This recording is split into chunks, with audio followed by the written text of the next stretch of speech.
ಈ ಪ್ರಾಣಾಯಾಮಗಳನ್ನು ಸರಿಯಾಗಿ ತಿಳ್ಕೊಂಡು ಮಾಡಬೇಕು, ಇಲ್ಲಾಂದರೆ ಪ್ರಾಣಕ್ಕೆ ಅದು ಯಮ ಆಗುತ್ತೆ. ಇವೆಲ್ಲ ಯೋಗ ಪ್ರಾಣಾಯಾಮಗಳನ್ನು ಸರಿಯಾಗಿ ನಾವು ಕಲಿತುಕೊಂಡು ಮಾಡೋದರಿಂದ ಪಿಗ್ಮೆಂಟೇಷನ್ ಸಮಸ್ಯೆಗೆ ಶಾಶ್ವತವಾದ ಪರಿಹಾರವನ್ನು ಇದರಿಂದ ನಾವು ಕಂಡುಕೊಳ್ಬಹುದು. ನಾವು ಬಳಸ್ತಕ್ಕಂಥ ಕೆಮಿಕಲ್ ಸೋಪ್ಗಳನ್ನು ಕೂಡ ನಾವು ನಿಲ್ಲಿಸಬೇಕು, ಅದು ಕೂಡ ಪರ್ಮನೆಂಟ್ ಸೊಲ್ಯೂಷನ್ ಅಂತ ಹೇಳ್ಬೋದು.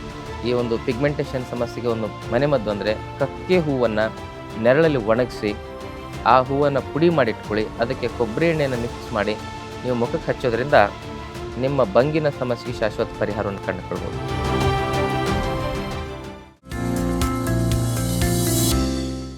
ಶ್ರೀ ಗುರು ಬಸವಲಿಂಗಾಯ ನಮಃ. ಓಂ ನಮಃ ಶಿವಾಯ. ಸರ್ವರಿಗೂ ಭಕ್ತಿಯ ಶರಣು ಶರಣಾರ್ಥಿ. ಆತ್ಮೇರೆ, ಪರ್ಮನೆಂಟ್ ಸೊಲ್ಯೂಷನ್ ಫಾರ್ ಪಿಗ್ಮೆಂಟೇಷನ್ ಅಂದರೆ ಶಾಶ್ವತವಾದ ಪರಿಹಾರ, ಬಂಗಿನ ಸಮಸ್ಯೆಗೆ ಶಾಶ್ವತವಾದ ಪರಿಹಾರ ಏನು ಅನ್ನೋದನ್ನು ನೋಡೋಣ. ಬಂಗ್ ಯಾಕೆ ಬರುತ್ತೆ? ನಮ್ಮ ಚರ್ಮದಲ್ಲಿರ್ತಕ್ಕಂಥ ಜೀವಕೋಶಗಳಲ್ಲಿ ತೊಂದರೆ ಉಂಟಾದಾಗ, ಚರ್ಮದ ರೆಸಿಸ್ಟೆನ್ಸ್ ಪವರ್ ಕಮ್ಮಿ ಆದಾಗ ಮೆಲನಿನ್ನು ಇಂಬ್ಯಾಲೆನ್ಸ್ ಆಗುತ್ತೆ.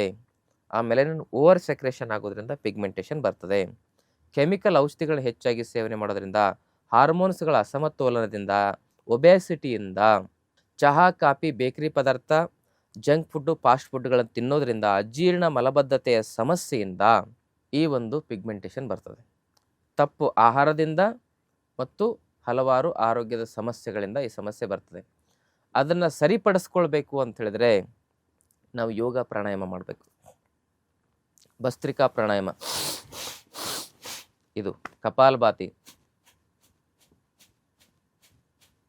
ಅನುಲೋಮ ವಿಲೋಮ ಪ್ರಾಣಾಯಾಮ, ಉಜ್ಜಾಯಿ ಪ್ರಾಣಾಯಾಮ,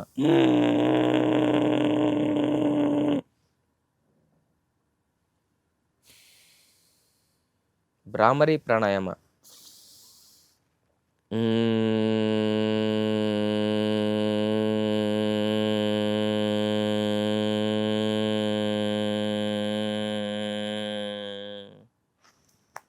ಶೀತಲಿ ಶೀತಕಾರಿ ಪ್ರಾಣಾಯಾಮ,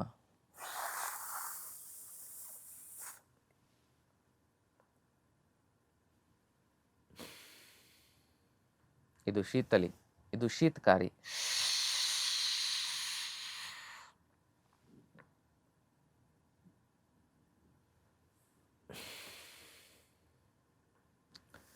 ಈ ಪ್ರಾಣಾಯಾಮಗಳನ್ನು ಸರಿಯಾಗಿ ತಿಳ್ಕೊಂಡು ಮಾಡಬೇಕು, ಇಲ್ಲಾಂದರೆ ಸರಿಯಾಗಿ ಪ್ರಾಣಾಯಾಮ ಮಾಡದೇ ಇದ್ದರೆ ಪ್ರಾಣಕ್ಕೆ ಅದು ಯಮ ಆಗುತ್ತೆ. ಸರಿಯಾಗಿ ಮಾಡಿದರೆ ಪ್ರಾಣಾಯಾಮ, ಸರಿಯಾಗಿ ಮಾಡದಿದ್ದರೆ ಪ್ರಾಣಕ್ಕೆ ಯಮ. ಅದಕ್ಕಾಗಿ ನಾವು ಒಂದೊಂದು ಸಪ್ರೇಟಾಗಿ ಪ್ರಾಣಾಯಾಮಗಳ ವಿಡಿಯೋ ಮಾಡಿದ್ವಿ, ಅದನ್ನು ನೋಡಿ ಜೊತೆಗೆ ಸರಿಯಾಗಿ ಗುರುಗಳ ಮಾರ್ಗದರ್ಶನದಲ್ಲೇ ಪ್ರಾಣಾಯಾಮ ಕಲಿಯೋದು ಬಹಳ ಮುಖ್ಯ. ನಮ್ಮ ಆಶ್ರಮದಲ್ಲಿ ಪ್ರತಿ ತಿಂಗಳು 5 ದಿನದ ಆರೋಗ್ಯ ಶಿಬಿರವನ್ನು ನಾವು ನಡೆಸ್ತಾ ಇರ್ತೇವೆ. ಪ್ರತಿ ತಿಂಗಳು 26ರಿಂದ 30, ಮತ್ತು ವರ್ಷಕ್ಕೊಂದ್ಸಲಿ ಉಚಿತವಾಗಿ ಯೋಗ ಶಿಬಿರವನ್ನು ನಡೆಸ್ತಾ ಇದ್ವಿ, ಆರೋಗ್ಯ ಶಿಬಿರವನ್ನು. ಅದು ಇದೇ ತಿಂಗಳು ಅಂದರೆ ಏಪ್ರಿಲ್ 12, 13, 14, 2026 ಈ ತಿಂಗಳಲ್ಲಿ ನಮ್ಮ ಉಚಿತ ಯೋಗ ಶಿಬಿರ, ಆರೋಗ್ಯ ಶಿಬಿರ ನಡೀತಾ ಇದೆ. ಅದಕ್ಕೆ ಮೊದಲೇ ತಮ್ಮ ಹೆಸರನ್ನು ತಾವು ನೋಂದಾಯಿಸ್ಕೊಳ್ಬೋದು.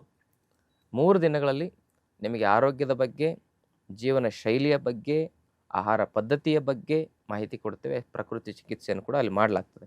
ಅದರ ಸದುಪಯೋಗವನ್ನು ತಾವು ಪಡ್ಕೊಳ್ಬೋದು. ಇರಲಿ, ಹೀಗೆ ಇವೆಲ್ಲ ಯೋಗ ಪ್ರಾಣಾಯಾಮಗಳನ್ನು ಸರಿಯಾಗಿ ನಾವು ಕಲಿತುಕೊಂಡು ಮಾಡೋದರಿಂದ ಎಲ್ಲ ಶರೀರದಲ್ಲಿರ್ತಕ್ಕಂಥ ದೋಷಗಳು ಏನಾಗ್ತವೆ, ಶುದ್ಧೀಕರಣವಾಗ್ತವೆ, ಅಸಮತೋಲನಗಳು ಸಮತೋಲನಕ್ಕೆ ಬರ್ತವೆ. ಪಿಗ್ಮೆಂಟೇಷನ್ ಸಮಸ್ಯೆಗೆ ಶಾಶ್ವತವಾದ ಪರಿಹಾರವನ್ನು ಇದರಿಂದ ನಾವು ಕಂಡುಕೊಳ್ಬೋದು. ಪ್ರಾಣಶಕ್ತಿಯ ಒಂದು ಕ್ರಿಯಾಶೀಲತೆಯಿಂದಾಗಿ ಶರೀರದಲ್ಲಿ ಸರ್ಕ್ಯುಲೇಷನ್ ಚೆನ್ನಾಗಾಗುತ್ತೆ, ಟಾಕ್ಸಿಸಿಟಿ ಕಮ್ಮಿ ಆಗುತ್ತೆ. ಹಾರ್ಮೋನ್ಸ್ಗಳು, ಈ ದೇಹ ಒಂದು ಕೆಮಿಕಲ್ ಫ್ಯಾಕ್ಟ್ರಿ ಇದ್ದಂಗಿದು, ಎಲ್ಲ ಹಾರ್ಮೋನ್ಸ್ಗಳು ಕೂಡ ಬ್ಯಾಲೆನ್ಸ್ ಆಗಿ ಪಿಗ್ಮೆಂಟೇಷನ್ ಬೊಂಗಿನ ಸಮಸ್ಯೆಗೆ ಪರಿಪೂರ್ಣವಾದ ಶಾಶ್ವತವಾದ ಪರಿಹಾರವನ್ನು ನಾವು ಕಂಡುಕೊಳ್ಬೋದು. ಅದರೊಟ್ಟಿಗೆ ನಾವು ಬಳಸ್ತಕ್ಕಂಥ ಕೆಮಿಕಲ್ ಸೋಪ್ಗಳನ್ನು ಕೂಡ ನಾವು ನಿಲ್ಲಿಸಬೇಕು, ಅದು ಕೂಡ ಪರ್ಮನೆಂಟ್ ಸೊಲ್ಯೂಷನ್ ಅಂತ ಹೇಳ್ಬೋದು. ಅದರ ಬದಲಾಗಿ ಸ್ನಾನದ ಚೂರ್ಣವನ್ನು ನಾವು ಬಳಸ್ಬೋದು. ಕಡಲೆ ಹಿಟ್ಟು, ಕಸ್ತೂರಿ ಅರಿಶಿನ ಇವೆಲ್ಲ 100 ಗ್ರಾಮ್ ತೆಗೆದುಕೊಳ್ಳಿ. ಬಿಲ್ಪತ್ರೆಯ ಪುಡಿ, ಗರಿಕೆಯ ಹುಲ್ಲನ್ನು ಪುಡಿ ಮಾಡ್ಕೊಳ್ಳಿ, ಅದು 100 ಗ್ರಾಮು. ಅದರಲ್ಲಿ ಮೆಂತ್ಯ ಪುಡಿ ಹಾಕ್ಕೊಳ್ಳಿ, ಒಂದು 100 ಗ್ರಾಮು. ಸಿಕ್ಕರೆ ಶ್ರೀಗಂಧದ ಪುಡಿ ಹಾಕ್ಕೊಳ್ಳಿ, ಒಂದು 50 ಗ್ರಾಮ್ನಷ್ಟು. ಸಿಗದಿದ್ರೆ ಇವೆಷ್ಟೆಲ್ಲ ಪುಡಿಯನ್ನು ಮಾಡಿಕೊಂಡು ಅದೇ ಸ್ನಾನದ ಚೂರ್ಣ ಅದರಲ್ಲಿ ಸ್ವಲ್ಪ ನೆಲ್ಲಿಕಾಯಿ ಪುಡಿಯನ್ನು 100 ಗ್ರಾಮ್ ಹಾಕ್ಕೊಂಡ್ರೆ ಇನ್ನೂ ಒಳ್ಳೆಯದು. ಇದನ್ನೇ ಸ್ವಲ್ಪ ನೀರಿನಲ್ಲಿ ಕಲಸಿ ಪೇಸ್ಟ್ ಥರ ಮಾಡಿಕೊಂಡು ಸ್ನಾನ ಮಾಡೋ ಟೈಮಲ್ಲಿ ಮೈಗೆಲ್ಲ ಬಳಸಿ ಅದನ್ನೆಲ್ಲ ಚೆನ್ನಾಗಿ ಉಜ್ಜಿ ಅದರಿಂದ ನೀವು ಸ್ನಾನ ಮಾಡೋದ್ರಿಂದ ನಿಮ್ಮ ಚರ್ಮದ ಕಾಂತಿ, ಚರ್ಮದ ಆರೋಗ್ಯ ಚೆನ್ನಾಗಿರ್ತದೆ. ಚರ್ಮದ ರೆಸಿಸ್ಟೆನ್ಸ್ ಪವರ್ ಚೆನ್ನಾಗಿರೋದ್ರ ಮೂಲಕ ಇಂಥ ಪಿಗ್ಮೆಂಟೇಷನ್ನ ಸಮಸ್ಯೆಯನ್ನು ಶಾಶ್ವತವಾಗಿ ಪರಿಹಾರವನ್ನು ಕಂಡುಕೊಳ್ಬೋದು. ಇಂತಹ ಒಂದು ಹಲವಾರು ಒಂದು ವನಮೂಲಿಕೆಯನ್ನು ಹಾಕಿ ನಮ್ಮ ಆಶ್ರಮದಲ್ಲೂ ಕೂಡ ಸ್ನಾನದ ಚೂರ್ಣವನ್ನು ನಾವು ತಯಾರಿಸಿದ್ದೇವೆ. ಆ ಸ್ನಾನದ ಚೂರ್ಣ ಅತ್ಯಂತ ಕಡಿಮೆ ಬೆಲೆಯಲ್ಲಿ ನಿಮಗೆ ಸಿಗ್ತದೆ. ಆ ಸ್ನಾನದ ಚೂರ್ಣ, ಹಲ್ಪುಡಿ ಆಗಿರ್ಬೋದು, ಇವೆಲ್ಲವೂ ತಾವು ಬಳಸ್ಬೋದು ನಮ್ಮ ಆಶ್ರಮದಿಂದ ನೇರವಾಗಿ ತರಿಸ್ಕೊಂಡು. ಯಾಕಂದರೆ ಪೇಸ್ಟ್ ಮಾಡಬೇಕಂದ್ರೆ ಕೆಮಿಕಲ್ ಹಾಕಲೇಬೇಕು, ನಾವು ಯಾವತ್ತೂ ಪೇಸ್ಟ್ ಮಾಡೋದಿಲ್ಲ. ಮತ್ತು ಸೋಪ್ ಮಾಡಬೇಕಂದ್ರೆ ನಾವು ಕೆಮಿಕಲ್ ಹಾಕಲೇಬೇಕು. ಸೋಪನ್ನು ಕೆಲವರು ತುಂಬ ಅನಿವಾರ್ಯವಾಗಿ ಕೇಳ್ತಾರಂಥೇಳಿ ನಾವೀಗ ಸದ್ಯಕ್ಕೆ ಮಾಡ್ತದೆ. ಮುಂದೆ ಆ ಸೋಪನ್ನು ಕೂಡ ಮಾಡೋದನ್ನು ನಿಲ್ಲಿಸಬೇಕು ಅಂಥೇಳಿ ನಾವು ನಿರ್ಧಾರ ಮಾಡಿದ್ದೇವೆ. ಆದರೆ ತುಂಬ ನಮಗೆ ಅದು ಬೇಕು ಅಂಥೇಳಿ ಆಶ್ರಮದಲ್ಲಿ ಬಂದು ಸುಮ್ಮನೆ ತಲೆ ತಿಂತಾ ಇರ್ತಾರೆ. ಅದಕ್ಕೋಸ್ಕರವಾಗಿ ಅನಿವಾರ್ಯವಾಗಿ ಈಗ ಏನೋ ಸ್ವಲ್ಪ ಕಡಿಮೆ ಪ್ರಮಾಣದಲ್ಲಿ ಗ್ಲಿಸರಿನ್ನ ಹಾಕಿ ಒಂದು ಸೋಪನ್ನು ತಯಾರಿಸಿದ್ದೇವೆ. ಅದು ಕೂಡ ನಮಗೆ ಮನಸ್ಸಿಲ್ಲ.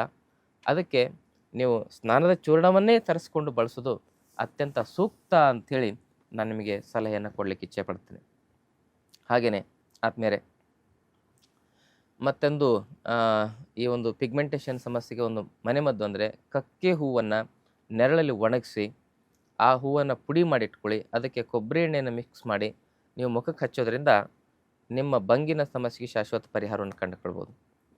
ಅದರೊಟ್ಟಿಗೆ ನಮ್ಮಲ್ಲಿ ಸೌಂದರ್ಯ ಚೂರ್ಣ ಅಂತ ಸಿಗುತ್ತೆ, ಒಂದು ಫೇಸ್ ಪ್ಯಾಕ್ ಚೂರ್ಣ. ಅದನ್ನು ಕೂಡ ತಾವು ತರಿಸ್ಕೊಂಡು ಬಳಸೋದ್ರಿಂದ ನಿಮ್ಮ ಪಿಗ್ಮೆಂಟೇಷನ್ ಸಮಸ್ಯೆಗೆ ಶಾಶ್ವತವಾದ ಪರಿಹಾರವನ್ನು ಕಂಡುಕೊಳ್ಬೋದು. ಯಾವುದೇ ಮನೆಮದ್ದಾಗಲಿ, ಯಾವುದೇ ಒಂದು ಔಷಧಿ ಆಗಲಿ 100ಕ್ಕೆ 90-95% ಜನರಿಗೆ ಉಪಯೋಗ ಆಗುತ್ತೆ. ಇನ್ನು 5-10% ಜನರಲ್ಲಿ ಆ ಸಮಸ್ಯೆಗೆ ಪರಿಹಾರವನ್ನು ನಾವು ಪರಿಪೂರ್ಣವಾಗಿ ಒದಗಿಸ್ಲಿಕ್ಕೆ ಕಷ್ಟ ಆಗುತ್ತೆ. ಯಾಕಂದರೆ ಅದಕ್ಕೆ ಕಾರಣ ಏನಂದರೆ ಅವರು ಲೈಫ್ ಸ್ಟೈಲ್, ಫುಡ್ ಸ್ಟೈಲ್ ಸುಧಾರಿಸ್ಕೊಳ್ಳೋದಿಲ್ಲ. ಒಂದು, ಟೆನ್ಷನ್ ಕಮ್ಮಿ ಮಾಡ್ಕೊಳ್ಳಿಕ್ಕೆ ಅವ್ರ ಕೈಲಿ ಆಗೋದಿಲ್ಲ. ಟೆನ್ಷನ್ ಇದ್ದರೆ ಇಂಥ ಸಮಸ್ಯೆಗಳು ಹೆಚ್ಚಾಗ್ತವೆ. ಯಾವುದೇ ಮನೆಮದ್ದನ್ನು ಬಳಸಿದ್ರು ಕೂಡ ಟೆನ್ಷನ್ ಇದ್ದರೆ ಅದು ಉಪಯೋಗ ಆಗೋದಿಲ್ಲ. ಅವ್ರು ಏನೇ ಹೇಳಿದ್ರು ಟೆನ್ಷನ್ ಬಿಡಲ್ಲ, ಅದು ಒಂದು ಮೂಲ ಕಾರಣ ಆಗಿರುತ್ತೆ. ಇನ್ನು ಕೆಲವರಿಗೆ ಪೂರ್ವಜನ್ಮಂ ಕೃತಂ ಪಾಪಂ ವ್ಯಾಧಿ ರೂಪೇಣ ಪೀಡಿತೆ ಅಂತ ಹೇಳ್ತಾರೆ. ಹಿಂದಿನ ಜನ್ಮದ ಕರ್ಮಾದಿ ಬಂಧನಗಳು ಈ ಜನ್ಮದಲ್ಲಿ ವ್ಯಾಧಿಯ ರೂಪದಲ್ಲಿ, ರೋಗಗಳ ರೂಪದಲ್ಲಿ ನಮ್ಮನ್ನು ಕಾಡ್ತಾ ಇರ್ತದೆ. ಅದು ಎಷ್ಟು % ಜನ ಅಂದರೆ ಕೇವಲ 5-10% ಜನ. 90% ಜನರಿಗೆ ಈ ಪಿಗ್ಮೆಂಟೇಷನಿಂದ ಶಾಶ್ವತವಾದ ಪರಿಹಾರವನ್ನು ನಾವು ಕಂಡುಕೊಳ್ಬೋದು. ಅವರಿಗೆ ನಾವು ಈ ಒಂದು ಮನೆಮದ್ದಿನಿಂದ ಆಗಿರ್ಬೋದು, ಈ ಒಂದು ಲೇಪನ ಅಂತ ಏನು ನಾವು ಕೊಡ್ತೇವೆ ಅಂತ ಹೇಳಿದ್ರೆ ಅದರಿಂದ ಆಗಿರ್ಬೋದು ಆ ಪಿಗ್ಮೆಂಟೇಷನ್ಗೆ ಪರಿಹಾರ ಒದಗಿಸ್ಬೋದು ಅಂತಕ್ಕಂಥ ಮಾತನ್ನು ಹೇಳ್ತಾ ಈ ಮಾಹಿತಿಯನ್ನು ಎಲ್ಲರಿಗೂ ಶೇರ್ ಮಾಡಿ. ಜೊತೆಗೆ ತಾವಿನ್ನೂ ಚಾನಲ್ ಸಬ್ಸ್ಕ್ರೈಬ್ ಮಾಡ್ಕೊಂಡಿಲ್ಲ ಅಂದರೆ ದಯವಿಟ್ಟು ಸಬ್ಸ್ಕ್ರೈಬ್ ಮಾಡ್ಕೊಳ್ಳಿ. ನಮ್ಮ ಆಶ್ರಮದಲ್ಲಿ ಏಪ್ರಿಲ್ 12, 13, 14 ಉಚಿತವಾಗಿ ಯೋಗ ಶಿಬಿರ, ಆರೋಗ್ಯ ಶಿಬಿರ ನಡೀತಾ ಇದೆ. ಆರೋಗ್ಯ ಜಾತ್ರೆ ನಡೀತಾ ಇದೆ.